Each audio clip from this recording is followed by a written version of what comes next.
Good morning friends, welcome you matric study channel. आशा करता हूं दोस्तों आप सब अच्छे होंगे। आज हम इस वीडियो में बात करने वाले हैं matric exam 10th class physics chapter 5 के ऑब्जेक्टिव प्रश्नोत्तर के विषय में। तो दोस्तों वीडियो को पूरा ज़रूर देखें। वीडियो पसंद आने की सूरत में लाइक शेयर ज़रूर कर दें और कमेंट में ज़रूर बताएँ।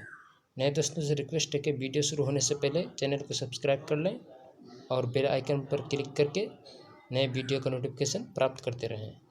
तो दोस्तों आइए हम अपने मूल्य समय को बचाते हुए बढ़ते अपने प्रश्न उत्तर की तरफ। पहला प्रश्न है दोस्तों, मुख्य अक्ष दर्पण के ध्रुव पर डैश डैश में क्या होगा। ए नंबर में है अभिलंब, बी नंबर 45 डिग्री के कोण पर झुका हुआ है, सी नंबर 180 डिग्री के कोण झुका हुआ है, डी नंबर 135 डिग्री के कोण पर झुका हुआ है। सही आंसर दोस्तों ए नंबर अभिलंब है। अगला प्रश्न है, एक अवतल दर्पण में वस्तु की स्थिति ध्रुव और फोकस के बीच है तो उसका प्रतिबिंब क्या होगा। ए नंबर में है दोस्तों वास्तविक और बड़ा, बी नंबर वास्तविक और छोटा, सी नंबर काल्पनिक और छोटा और डी नंबर काल्पनिक और बड़ा। सही आंसर दोस्तों डी नंबर काल्पनिक और बड़ा। अगला प्रश्न है, 20 सेंटीमीटर के फोकस दूरी वाले अवतल दर्पण को सूर्य प्रकाश के सामने रखा जाता है। इसके सामने डी दूरी पर रखी माचिस की तीली जल उठती है, डी का मान क्या होगा।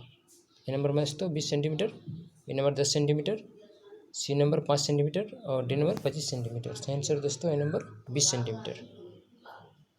अगला प्रश्न है, समान फोकस दूरी के उत्तल और अवतल लेंस सटाकर रखे गए हैं, यह युग्म काम करेगा डैश में क्या होगा।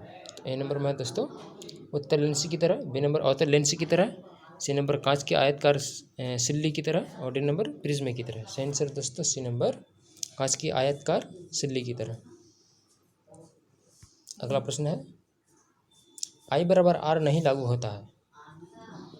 ए नंबर में है समतल दर्पण में, बी नंबर अवतल दर्पण में, सी नंबर उत्तल दर्पण में और डी नंबर किसी में नहीं। सही आंसर दोस्तों डी नंबर किसी में नहीं। अगला प्रश्न है, किसी माध्यम के अपवर्तनांक u का मान होता है, क्या होता है।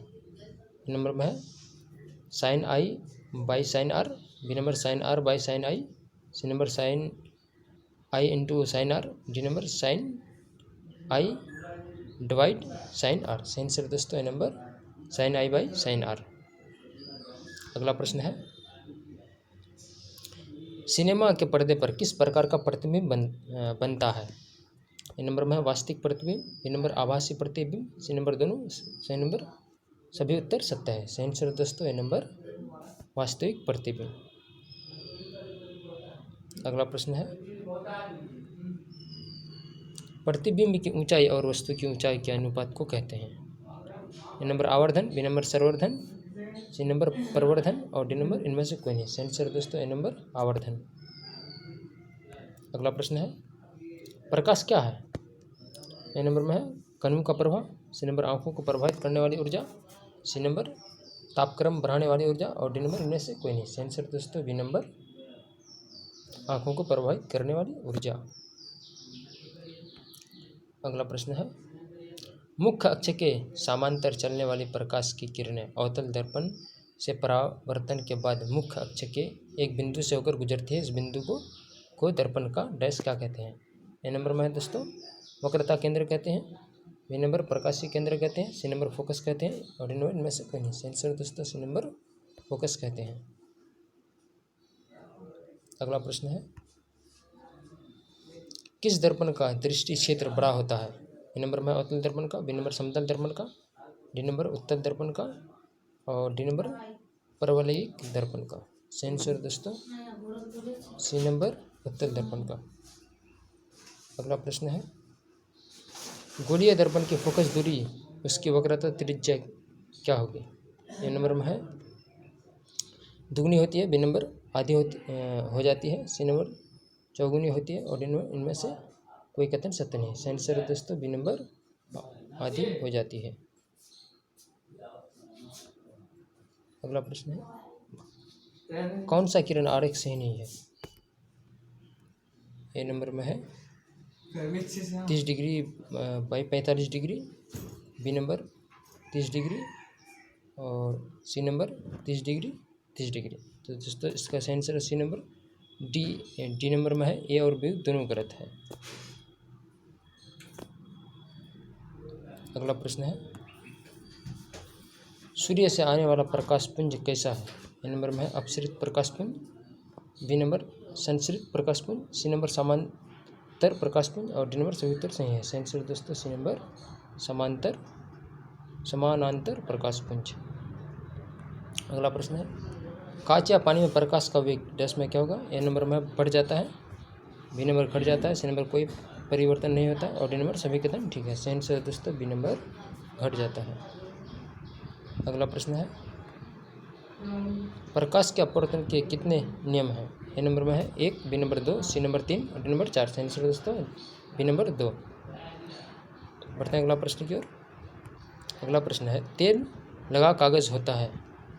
ए नंबर पारदर्शक, बी नंबर अपारदर्शक, सी नंबर पारभाषक, डी नंबर इनमें से कोई नहीं। सही आंसर दोस्तों सी नंबर पारभाषक। अगला प्रश्न है, फोकस बराबर R/2 सत्य है केवल? ए नंबर में अवतल दर्पण में, बी नंबर उत्तल दर्पण में, सी नंबर ए और बी दोनों में, सी नंबर समतल दर्पण में। सही आंसर दोस्तों सी नंबर ए और बी दोनों में। अगला प्रश्न है, मृग मरीचिका का कारण है? ए नंबर पूर्ण आंतरिक परावर्तन, बी नंबर साधारण परावर्तन, सी नंबर अपवर्तन, डी नंबर पहले से अपवर्तन और बाद में पूर्ण आंतरिक परावर्तन। सही आंसर दोस्तों डी नंबर पहले अपवर्तन और बाद में पूर्ण आंतरिक परावर्तन। अगला प्रश्न है, पानी से भरी बाल्टी की गहराई कम दिखती है, इसका कारण क्या कारण है? ए नंबर में है अपवर्तन, बी नंबर पूर्ण आंतरिक परावर्तन, सी नंबर परावर्तन, डी नंबर इनमें से कोई नहीं। सही आंसर दोस्तों ए नंबर अपवर्तन। अगला प्रश्न है, किसी बिंब का फोकस पर प्रतिबिंब प्राप्त करने के लिए बिंब को उत्तल लेंस के सामने कहाँ रखें? ए नंबर में है लेंस के मुख्य फोकस पर, बी नंबर फोकस दूरी की दुगनी दूरी पर और सी नंबर अनंत पर, डी नंबर लेंस के प्रकाशिक केंद्र और मुख्य फोकस के बीच। इसका सही आंसर है दोस्तों ए नंबर लेंस के मुख्य फोकस पर। अगला प्रश्न है, किसी बिंब का अवतल दर्पण द्वारा बना प्रतिबिंब आभासी सीधा तथा बिंब से बड़ा पाया गया वस्तु की स्थिति कहाँ होनी चाहिए? ए नंबर में मुख्य फोकस एवं वक्रता केंद्र के बीच, बी नंबर वक्रता केंद्र पर और सी नंबर वक्रता केंद्र से पड़े और डी नंबर दर्पण के ध्रुव तथा मुख्य फोकस पर। सही आंसर दोस्तों डी नंबर दर्पण के ध्रुव तथा मुख्य फोकस के बीच।